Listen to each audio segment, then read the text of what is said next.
Hello, and welcome to Shedding the Bitch Radio, where you can discuss, debate, and get advice on how to discover and shed the bitches of fear, insecurity, self-doubt, and negative mindsets so you can realize your dreams and life purpose and create and accelerate the riches you want in life.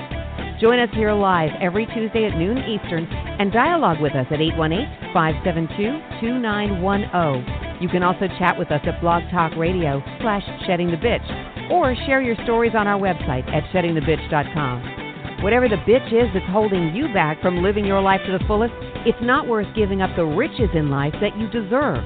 So call in now and let Bernadette Boas know what's holding you back. 818-572-2910. Putting the past behind you, how to do it. Peg's inquiring. Make a decision about it. Do you want to put it behind you? Are you not ready yet? Are you somewhere in between? All right. Make that decision.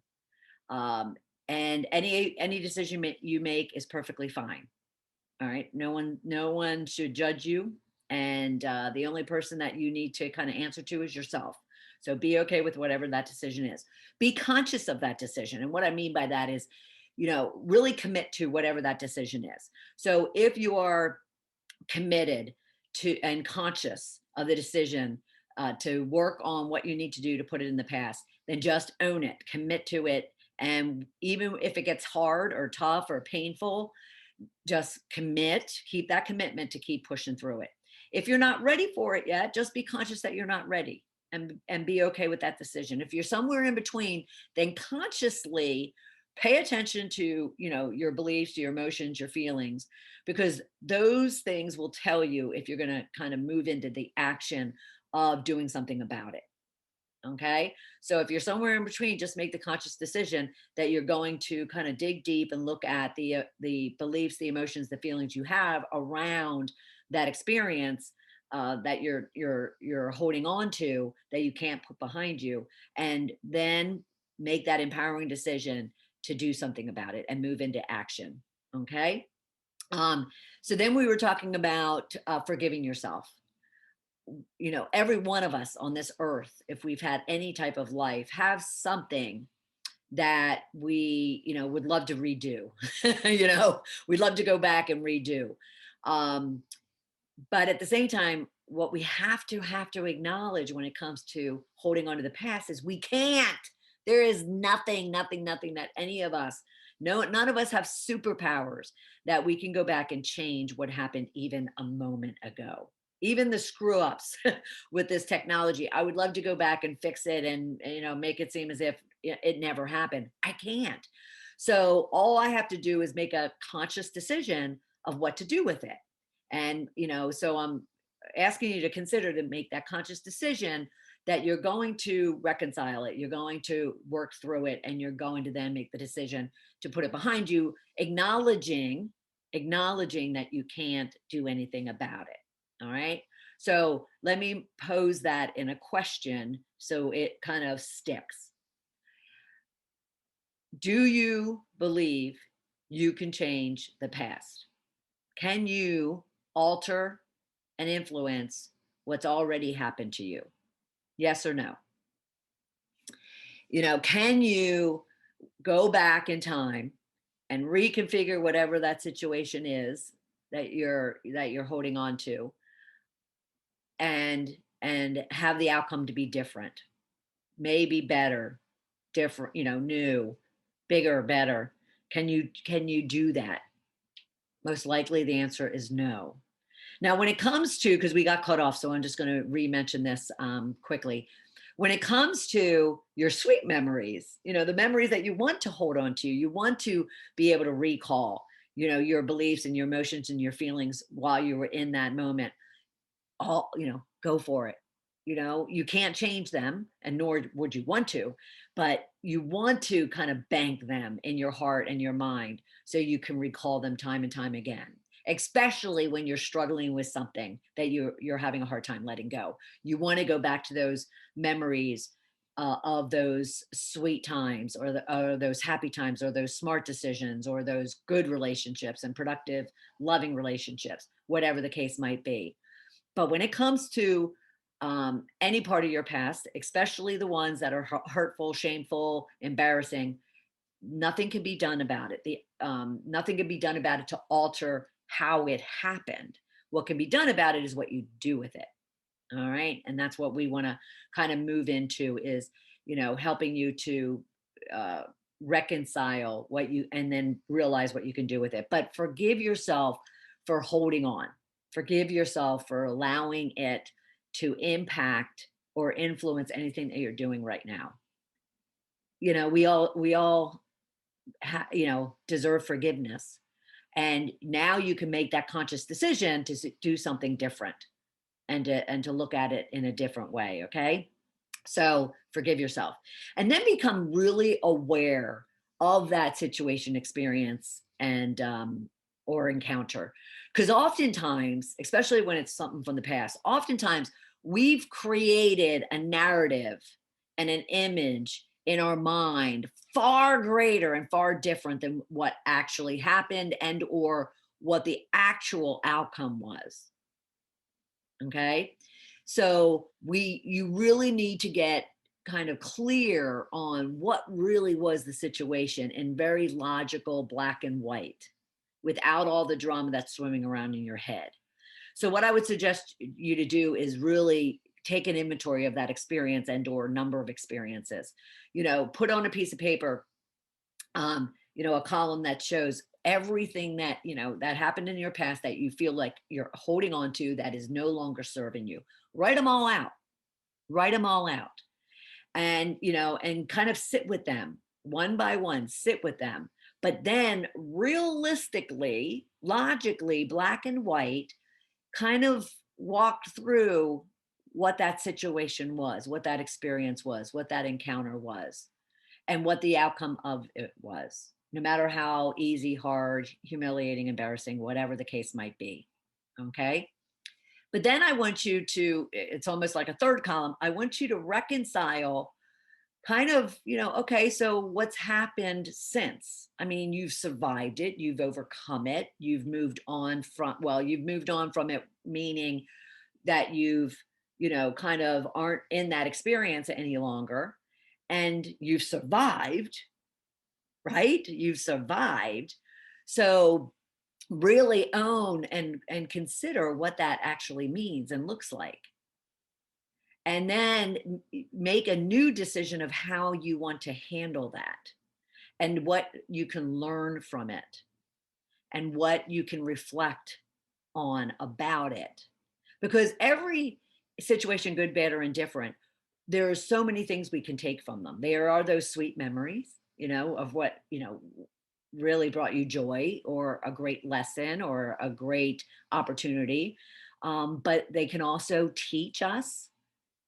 They can also cause us to reflect and understand their meaning or their purpose. We can also use them and take from them that maybe these experiences are redirecting us, are causing us to kind of move, differently into a different direction or with different people, places, things in our lives. But to put your past behind you, all you simply need to do is reconcile what that situation experience was, what your beliefs, emotions, and feelings were about it. Forgive yourself for whatever role you played in it. Take from it, because then as you're taking from it, it's losing its power and influence on you. So take from it and recognize the lessons, the teachings, the blessings, the reflections, the opportunities, the redirection, everything that it actually taught you. Because so many of us find ourselves saying, oh gosh, at the time, for instance, me, at the time when I got fired, oh my God, I thought, my whole world came crashing down above me. And it wasn't, long after that when I was like, that was the best thing that ever happened to me. Can you draw something from your own experience? That relationship that you lost. And then, a year, 2, 5 years later, you realize, oh my gosh, I am so glad that relationship didn't work out because I met the man, the woman of my dreams. Or or I'm glad I don't have this friendship any longer, or I recognize that this friendship that I have no longer, that was really painful for me to separate from, was actually a blessing in disguise, because it wasn't, it wasn't serving me. It was drowning me. It was suffocating me. It was belittling me. And I'm in such a much better place now as a result of, putting it in the past and letting it go. So if you can kind of do that type of work to really look at that past experience or experiences that you're holding on to that are, impacting your life right now, and see what actually you were able to take from it and leverage today. Because all those bad experiences, those lessons, that shame, that embarrassment, that humiliation, that hurt, that fear, all has made you who you are today, good, bad, or indifferent, and provides you a great place to then do something different about it, to make changes, to create shifts in your life, to do new things, better things, bigger things. And that's what we want to draw from our past, are all those lessons and blessings and teachings and reflections and redirections, and use them in the current to then navigate what we're dealing with today. Okay. And then as you're like writing all of this out and you're reflecting on it and really considering it and looking at it logically and in black and white, you can almost like say goodbye to it, because you've already, kind of reconciled it. Like I said, as you're giving it meaning and purpose and value to how it can serve you today, as opposed to how it is negatively impacting you today, then you can, pretty much feel like you're, washing your hands of it and put it behind you. So you almost like say goodbye. You can, burn it. You can, throw it in the trash, do something, kind of physical, in regards to it, to kind of really, embed that you have let it go and put it in the past. Holding on to things from the past, apart from those, like I said, sweet memories, but holding on to that negative weight of the past is just a burden that you don't deserve to carry with you. So really consider working hard at, what you can do to look at it very clearly in black and white, but getting it out of your head and onto a piece of paper will have it lose a lot of its energy and power, and then make new decisions about it. Okay, so I effed up. I hurt. I, am ashamed of how I behaved or what I did. Forgive yourself and decide what are you going to do differently as a result of that. And trust me when I say that'll allow you to kind of wash your hands of it and put it in your past. Okay? Because what you want to do is, when you release all of those things you're holding on to from the past in your current, when you release them, imagine the vacancy, the openness that you now have, the space you've now created for new opportunities and new sweet memories and changes and new new decisions and new friendships and new business ideas and new creativity and new love, new joy in your life. Because if you're full and overflowing with all that junk from the past, there's no space. There's no space, for anything else to come in, and therefore, because of that, you're going to project no space to the universe around you, whether that's people, places, or things and opportunities. So they're not going to come visiting. They're not going to come try, because you're just so closed and so full, and there's no vacancy. There's no space for them to be welcomed into your universe, into your world. So open up that space. Open up that, um, turn on that sign from no vacancy to vacancy, and allow the universe to bring in new opportunities, better opportunities, and new sweet memories, to fill it. Okay. All right. But that goes to Janice's, very similar to Janice's, how do I not have regrets?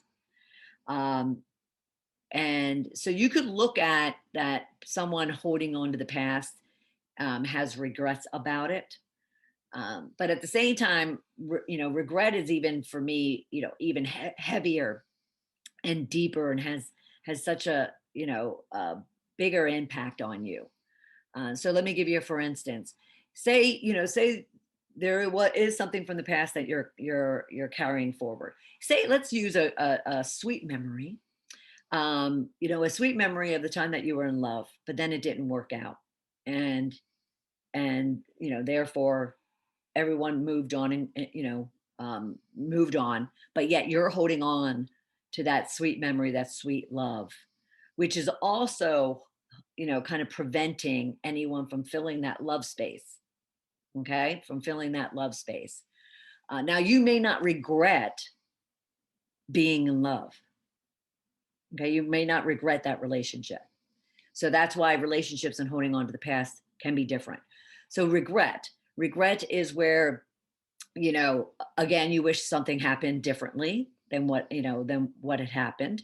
And you're once again trying to influence a change, influence rewriting your past, rewriting that situation, that experience. Because with regret comes again heaviness. Here, very similar. You want to kind of consider everything that you regret. What do you regret doing, being, saying, feeling, believing in your life? You want to kind of reconcile that and take that inventory. And then, very similar to looking at the past. In the next column, you can look at, okay, so what were all the wonderful things that you can take from it? Those teachings, reflections, blessings, redirections. So very similar. What are the negative impacts that regret is having on your life today? And again, very similar to looking at it from looking at the past and trying to put it behind you. But here we're also trying to just forgive ourselves for that, having that regret, and not living in regret, not living in that shame, that embarrassment, that humiliation. Um, not only not letting it go, but just not living in it right now in your present. And people will often ask me, what do I do about regret? I don't have any. I definitely feel that regrets and every experience and encounter and relationship and decision, everything has a purpose and has something to learn from and has something to take from and makes you who you are, makes me who I am. And why would I regret that? Now, I might not be fully happy with myself at any moment in time, but then that's just work I need to do on myself. But why am I going to regret, and hold on to all of those things that led me to where I am today? I'm alive, I'm breathing, I'm talking with you, I'm happy, I'm fulfilled, I'm complete. I still have things I want to work toward, but that's just because, you know, every one of us should until the moment, that nails in the coffin, 6 feet under. We should be growing, learning, aspiring towards something. So, but regrets are heavy, just like the past. They're heavy and they create more negativity than even just whatever sweet or hard experience from the past that you're having a hard time letting go. So, in that on that piece of paper, first column inventory your regrets, second column inventory, the good, the bad, and the ugly from it. Look at the blessings and the lessons and the reflections and the redirections that you're getting as a result of it. Then look at what impact it's having, and more so negative impact it's having on your current being. And then make a decision on what you're going to do with it. What are you going to do about each one of those experiences or encounters or relationships? Um, what are you going to do about it? And how are you going to be different as a result of it? Because everything what we're talking about is creating transformations, creating shifts, creating changes in our lives. So what are you going to do differently as a result of it? And make that decision and write that decision down, so you can go and always reconcile what your new decision is. So if I were to regret being fired, for instance. I would write, being fired by my mentor of 12 years. Okay, what was I able to take from it? So, well, I took from it the fact that I was a nasty person. Took me time to discover that, but I took from it that I discovered I was a nasty person, and that is, talk about humiliation, shameful, embarrassing. Okay, so that was the negative part of it, and then what am I going to do about it? What's my new decision? Well, I don't want to be that person anymore. I don't want to be that that bitch anymore. I want to be considered kind and loving and compassionate and engaging and a friend, so forth and so on. And therefore, I can now let that regret go of being fired, because I have a new decision. I have a new goal. I have a new ambition. I have a new direction I want to go in. And so I'm going to let that regret, give up that regret, because it taught me so much and it gave me so much. And it allowed me to consider so much as I move forward. But living with regret or living in the past is not allowing you to move forward. Yes, the time is moving forward, but you're not. And so you need to just find some tools and disciplines to, help you reconcile it for what it was, and acknowledge for what it was and what it is and what it's doing to you, and then make decisions about, how you can do things differently and be different, new, bigger, and better as a result of it. So once again, you're, kind of first taking its power away by acknowledging it, reconciling it, and certainly making a new decision about it. And then you're no longer allowing it to keep you from moving forward, because your new decision creates new energy and activity for you to then pursue, while that regret or that past is being left behind. Okay. All right. So Janice and Peg, I hope that was helpful in between our technology issues that we were having. Okay. April wants to know how to become consistent and laser focused. Consistent and laser focused.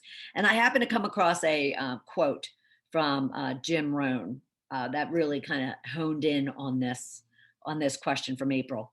Success is nothing more than a few simple disciplines practiced every day. Success is nothing more than a few simple disciplines practiced every day. And it's true. If you're feeling as if you're not consistent or you're not laser focused, not to say that we all don't have our days where we get up and we haven't had enough coffee, or we didn't get enough sleep, or there's just too much chaos going on around us, whether that's physically, spiritually, literally. There's times that when every one of us deal with something like that. The key is how to allow that interruption to be as short and uninfluential as can be. I don't think that's a word, but there you go. And what I mean by that is you want to acknowledge very quickly that you're in this place of, not being consistent, not being laser focused, not being energetic, not paying attention. You want to recognize it, and then you want to make decisions about how you're going to move on from it. And there's a common theme that you should be gathering from this. And our next question about how to eliminate procrastination is going to sound very similar as well, although it's different than being consistent and laser focused. It's almost like the consistent and laser focused is the end outcome you want from being from procrastinating. But the common theme is the fact that we all have a choice as to how we are living in our being each and every moment. Every minute moment of life that we have is a choice, a decision we could be making about how we live it. So as far as being consistent and laser focused, one, be okay with the fact that you are inconsistent, and you're not very focused, but acknowledge and recognize it very quickly. Okay. So first, let's get down to some mechanics first, though. going back to Jim Rohn's statement about, few simple disciplines practiced every day can help you. So I'll get to the mechanics and then I'll get to the mindset. So the mechanics would be, I would hope that you have your goals defined. And if you don't, that's perfectly fine. Go get your goals, because goals are targets, right? It's almost like, if you put a bullseye up on the wall, that's what you're aiming for. So that's what your goals are, is what are you aiming for? And therefore those goals, especially defined in a certain way, are going to give you that clarity, that purpose, that energy, and that consistency that you're looking for. So be sure to have your goals. Now, you probably hear goals without timelines or just wishes. So you need to have your goals with your deadlines or timelines. When do you want to achieve that goal? Because again, think about it.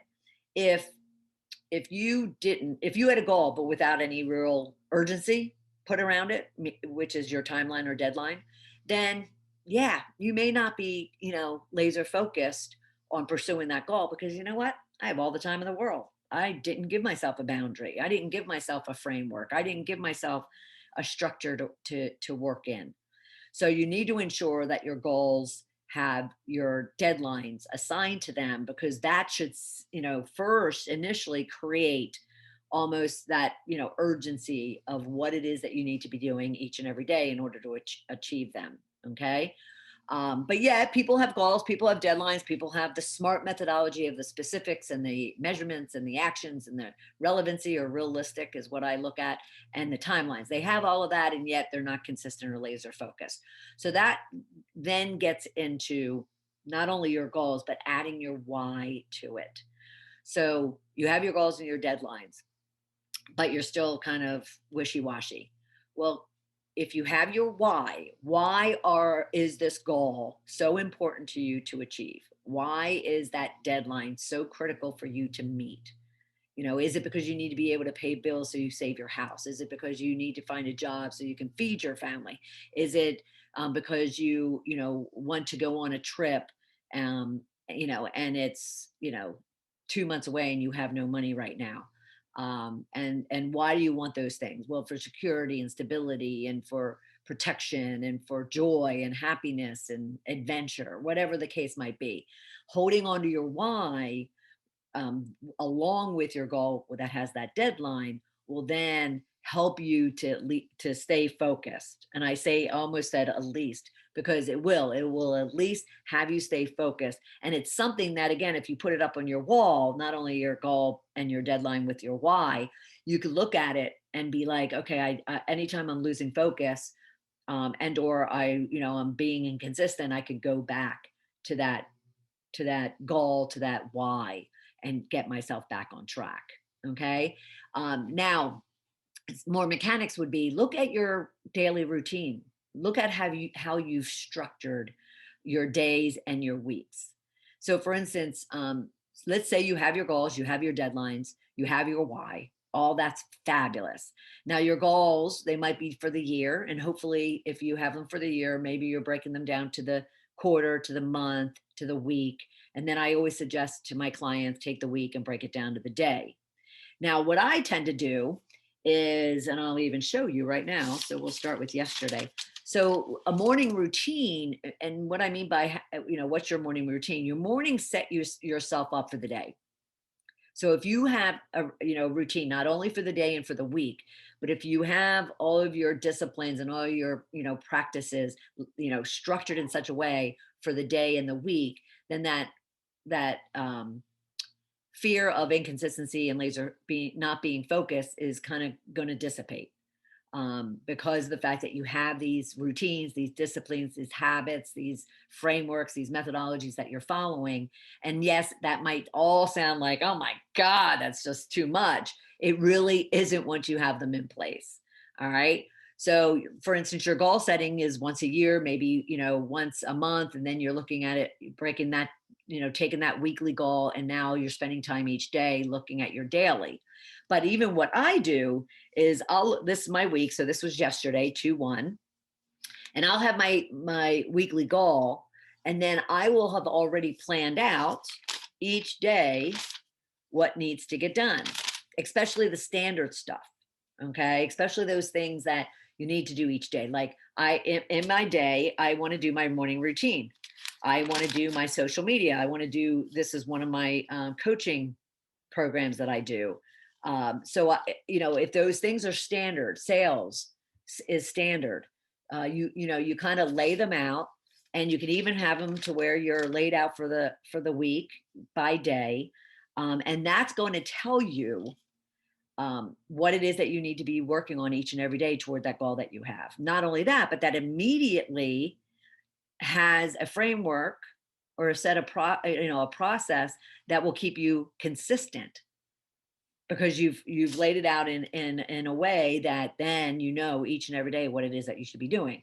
Now, from the laser focus perspective, then that gets down to one, ensuring that weekly goal broken down by day, looking at the day actions that need to be taken on that goal are then prioritized. So what I mean by that is somebody will come up with like a list of 10 things that they need to do. Okay. And they're all very relevant to the goal, but they then don't take into consideration the priority of one over the other, or three over the 10. And so they then just start picking out things to do, especially if they're easy, they're comfortable, they're more fun than something else. And then all of a sudden, they're not very structured in looking at ensuring that the top priority, highest value activities are being worked on first.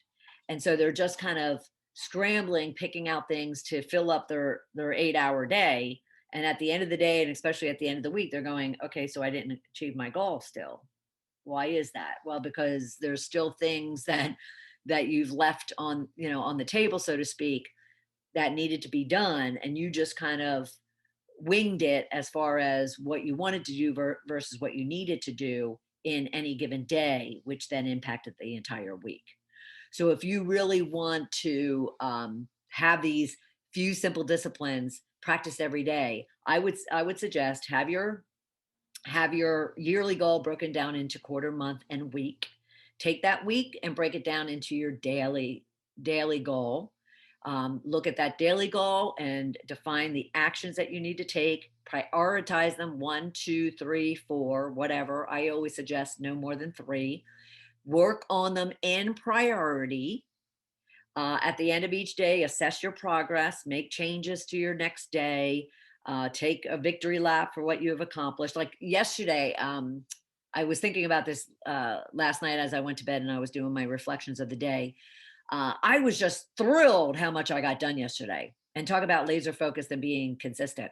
I just had a very, very productive day. And I couldn't even believe when it turned out to be 4:30, 5 o'clock, because I was just so in on my why and on my goals and the work that I had to get done. It was very exhilarating. So, work on these small disciplines. So once you have your action plans for the day, even for the week, like I showed you I had, block out your calendar.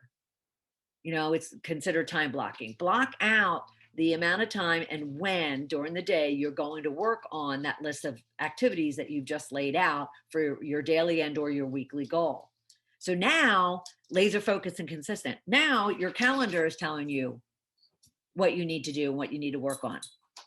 Okay. Now you can take it to the next level, and which is when you are now kind of working on that to-do list, that prioritized list. You have it scheduled on your calendar, but you want to be sure that you're focused. You can set your alarm, and decide that you're only going to work on a certain thing for a certain amount of time, because then you're going to start getting distracted. You're going to start opening up Facebook or Instagram. So commit to then a certain amount of time, of which, set your alarm on your phone, and just stay there until it's done. Stay there until you meet that milestone point of which you decided you're going to in that time block that you've assigned. Now, what I mean by that too, I want to be clear, because this comes up from my clients. You might have assigned 2 hours for something on a particular day, And yet, you know that 45 minutes, an hour, 15 minutes into it, you're just going to start getting distracted and notifications are going to be there, all that kind of good stuff. So even though you blocked out 2 hours, say you're going to work on it for 45 minutes, take a 5-minute break, come back to it and finish that time block that you laid out.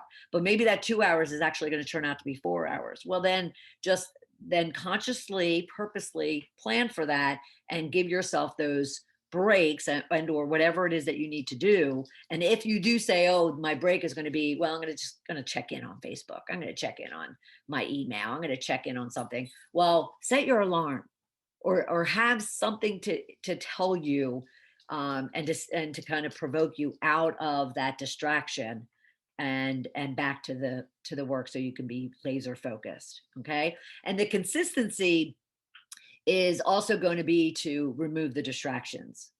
It is going to be, and the laser focused is going to be to remove the distraction. So look at your work environment, meaning the actual, hall room or, house that you're in, and make sure it's set up for you to be as productive as possible. Then come in and look at the actual workspace that you're working in. So say you're in an office and you're all in cubes.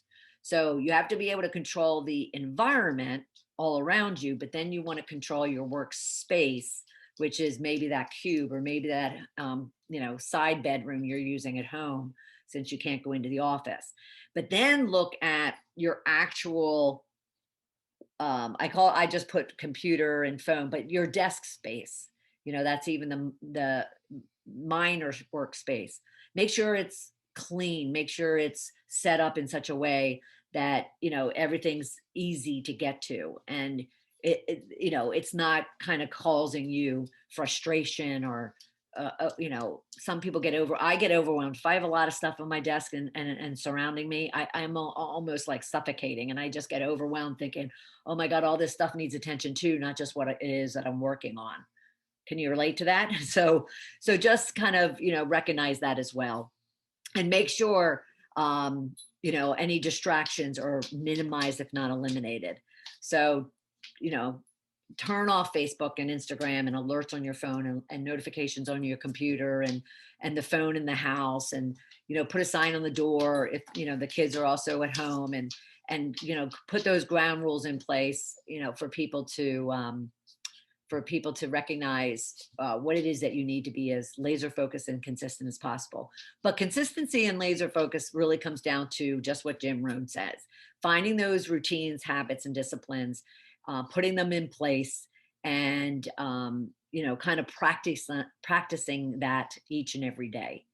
I haven't done. I mean, I've always made a list, but I haven't done things in the way that I've done things in the last 3 or 4 years before that. So you're always practicing, and you're trying new things and seeing what works best, and making you as productive as possible. Okay.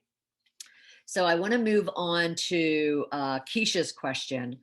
How to eliminate procrastination? Different than laser focus and consistency, right? Procrastination. So you might, again, you might be consistent. And when you're working, you might be laser focused, but then there's something that comes up, and all of a sudden you're procrastinating on it. Okay. Different than laser focused and consistent. So what I suggest to my clients, actually, I practice this like on a daily basis. What I suggest to my clients is kind of acknowledge it, and acknowledge it as soon as you can acknowledge it, as soon as you become aware of it. And what that looks like is, say you do kind of move over to the couch and start watching TV in the middle of the day, expecting that you're going to do it for 5 minutes, but then the next thing you know, an hour goes by and you're still sitting on your couch. And you really didn't pay attention the first 5 minutes because you kind of said to yourself, okay, I'm going to take a break. And you sat on your couch. So we were talking procrastination. So you want to acknowledge it. You want to recognize that you are procrastinating. But at the same time, you really want to understand it. Like, why are you procrastinating? What is it about what it is that you're supposed to be doing that you don't want to be doing, that you're avoiding, that you're procrastinating on? Oftentimes, especially as business owners, oftentimes it comes to sales and marketing. It comes to things that we're not comfortable doing, or we don't know how to do, or we don't have anybody to help you do it. So you're overwhelmed. So procrastination can creep in very easily, and yet at the same time really wreak havoc on not only your focus right then and there, not only on your results that day or that week, but overall your ability to accomplish what it is you've laid out for yourself, to build that business, to grow that client base, to get that revenue, that income that you're looking for. And it applies in your for any of you in your corporate career as well. Procrastinating on finishing a project or doing your personal review, professional review, or doing your people's professional review, which a lot of people are doing right now. Professionals will all of a sudden find themselves in a state of procrastination because they don't want to do it. They don't like to do it. They don't know how to do it. They don't feel comfortable doing it, whatever the case might be. So as you're, kind of acknowledging that you're in procrastination, try to work to understand it, because every problem has a solution. We talk about that a lot here, but every problem has a solution. So, there's a solution for you even not liking something. You don't have to like something to do it, and you don't have to like something to do it really well. So, for instance, performance review, since that's what I'm doing a lot of coaching on right now, is helping the managers, both from an HR or the manager itself, kind of get ready for delivering that performance review that might not be sweet and lovely and all sugary, that could have some challenges in it. So, do they want to do that? Do they like delivering, kind of difficult news? No. But can they be really good at it and effective in doing it and get the outcome and the result that they want? Absolutely. It's just a matter of getting that skill, learning that new technique, not only doing it, but also just finding the solution to that problem that they're having. So acknowledging it and understanding it for what it is can then, kind of help you then create those solutions to where then you can find the energy to then start taking action and get out of procrastination. But you first want to acknowledge it. You want to understand it. You want to kind of reconcile what you can do about it. What can I do about this work that I have to do, this person that I have to talk to, this phone call I need to make, this, paperwork I need to file, whatever the case might be. And then make a decision about what it is that you're going to do. You might even make the decision, and people do, that I'm going to procrastinate, or I'm just going to kind of give myself a break for not just that 5 minutes or that hour, or even for the full day. Maybe when you've acknowledged it and understood it, you're burned out. You're just, overwhelmed. You need some space. You need some, breath of fresh air. So make a decision that, okay, so this is going to last the day.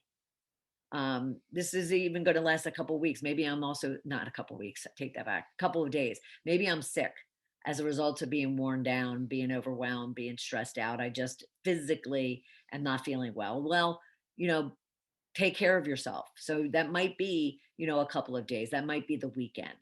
But what I want you to do is also make a decision as to when you're going to come out of the state of procrastination. Okay? Because that is the key.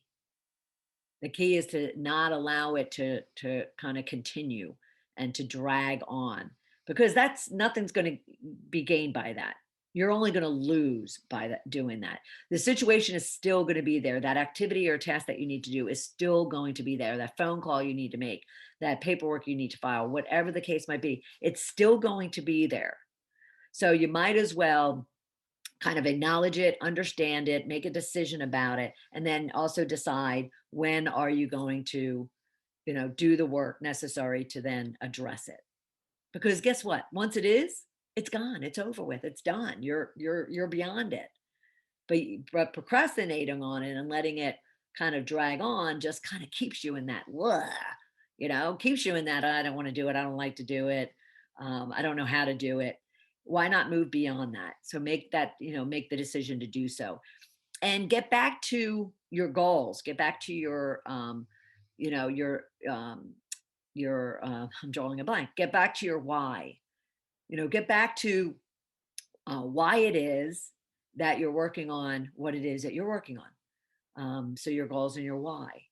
Let that kind of propel you to say, oh, geez, my why is for that financial freedom, that stability, that protection of my family. Because, from an earlier example, I want to get us out of debt. I want to pay off our house. I want to, put money in the bank, because of my why being that I, want to be stable. I want to be healthy. I want to be protected. I want to feel secure.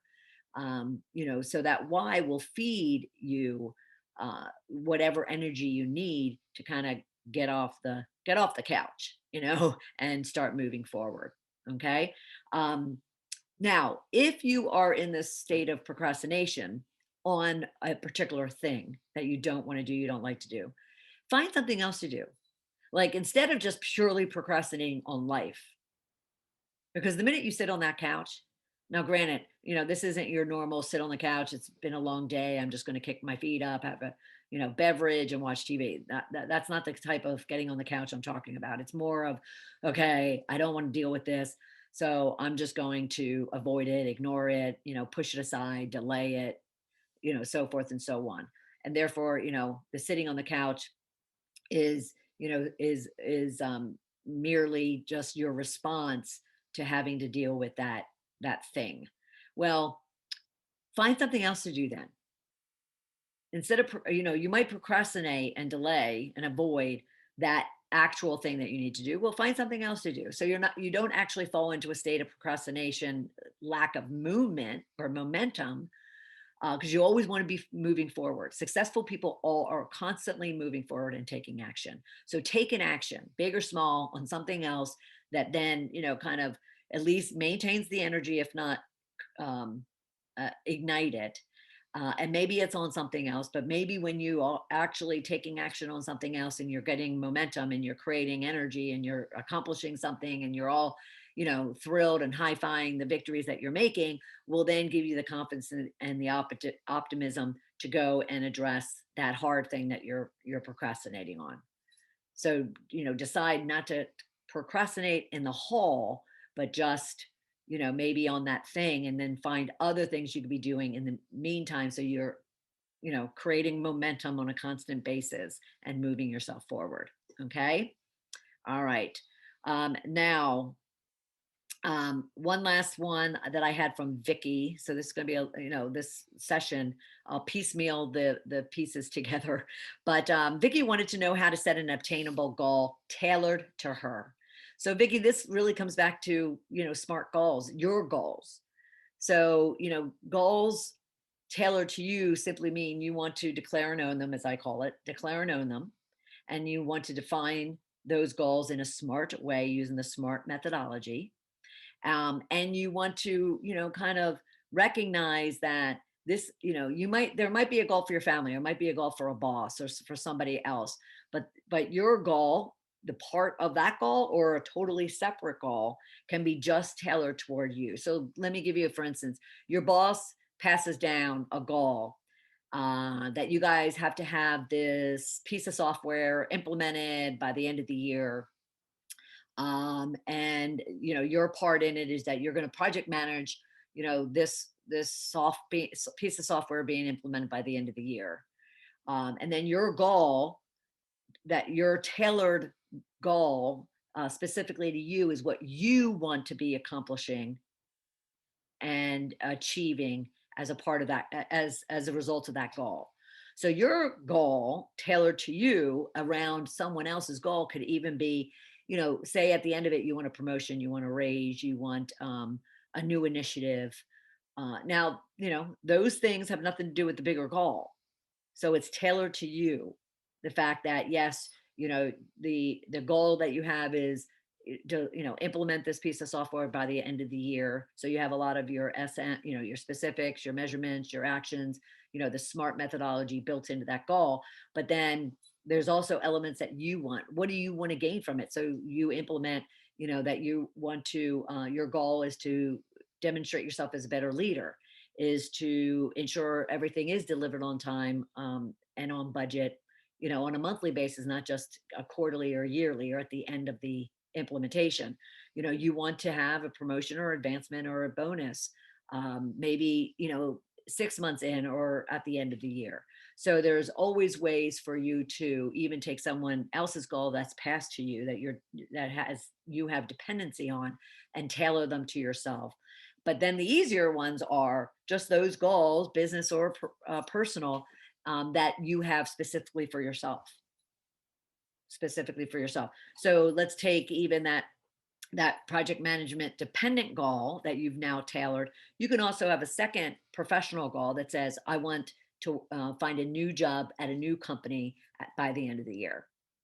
Right? That's specific to you, tailored to you. Everything that you put against it, the specifics, the measurements, the actions you're going to take, and the timeline that you make is going to be all tailored to you. No one over here, has any dependencies on it. They don't know about it. They don't need to, be involved in it. This is just specifically for you and is tailored to what it is that you want to achieve. Now, when someone says to me, set an obtainable goal, that comes to the R of the SMART methodology for me. That comes to whether or not the goal is realistic. So if you feel that you're not defining an obtainable goal, that could be the fact that you stretch yourself too much. So let's go back to that business example. Say you're a project manager now, right? That's what we said at the beginning, illustrating this example. And say now you want to become a director. And the goal that you have to leave the company and go and find another job in another company is to be a director. So, is that obtainable? Sure, that could be obtainable. Is it obtainable in the timeline that you've defined for yourself? So say you said that, by the end of the year, you want to obtain a director role in another company, even in a different discipline. Well, then you have to just ask yourself the questions of, okay, do I have the skill sets, necessary and right now, or can I get them by the end of the year to where I can go and look for another, job, and it's a director's role. Have you already been performing in a director capacity, although your title is a project manager, and therefore, yes, it's realistic and relevant that you're going after this director role at the end of the year. No, I don't have the skills, and I will need to get the skills on the job, as well as, a certification or education. And therefore the year timeline might not be realistic. So you need to change that maybe to, 18 months or 2 years. So again, defining a goal specifically for you is just making it your own, and making sure that it's accomplishing what it is that you want to achieve. Whether it's obtainable or not, it has a number of factors, and that would be, do you have the stuff, the right stuff, as the movie said? Do you have the right stuff to meet the not only the goal, but the timeline that you have for it? And if not, then what changes do you need to make to it? Now, there are some goals that are never attainable by someone who wants them. And, and yet I rarely come across this to where, say somebody who, I don't know, say somebody who is a scientist wants to become an astronaut. Are they ever going to obtain that? You know what I mean? So, for the general population, at least of who I work with, I don't worry about whether it's obtainable or not. Even realistic. The realistic comes to the timeline, or the realistic might come to the measurements that they're going to use initially, or the action plan they come up against. So again, let me give you, for instance, is somebody might say, I want to lose 100 pounds. And maybe they've never lost weight before. I certainly wouldn't say, well, is it realistic? What I would say is, okay, so what timeline were you expecting to lose that 100 pounds? And then I might, kind of challenge whatever that answer might be to ensure that, well, they've never lost, weight before, let alone 100 pounds. They're not a gym person. And now they say they're going to go to the gym, so I'm going to look also at their action plan to ensure that all the things that they're going to do, one, is not too much, that they're not kind of, making it bigger and more overwhelming than they're going to be able to keep up with. While at the same time, is that timeline, suitable for them meeting that goal? I'll take that back. Someone who sets a goal for 100 pounds can certainly lose 100 pounds, but then you need to look at a number of other factors as far as, not only the goal itself and the way it's defined and the action plan that's created, but even the person's mindset, even the person's commitment, even the person's why, all come into play to kind of account for whether or not, even if they set up this beautiful goal that's very realistic, that's very obtainable, do they have the mindset, and are they in the position mentally, physically, emotionally, spiritually, to then act on it, and go and pursue and achieve it. But if you want to obtain an obtainable goal tailored to you specifically, then just define those goals and put them in that SMART method. Have someone even reconcile and look at it for you, and ask you questions, maybe challenge you on it, and put a plan in place that you can then go and pursue and work to achieve. Okay. All right. Well, this has been an interesting up and down type of Ask Me Anything episode. And like I said, we will piecemeal all of this together. So we have it out on Blog Talk Radio. We're going to have it out on Shedding the Bitch. We'll get the video out on YouTube and shared with you. So you have all of these tips and advice that we've talked about today. All right. So thank you, everybody, for your patience. And I'll look forward to seeing you real soon. Take care. Bye. Thank you for listening to Shedding the Bitch Radio with Bernadette Boas. Join Bernadette every Tuesday at noon Eastern as she helps you shift your bitches to riches. And the dialogue is always going on at sheddingthebitch.com. See you next week.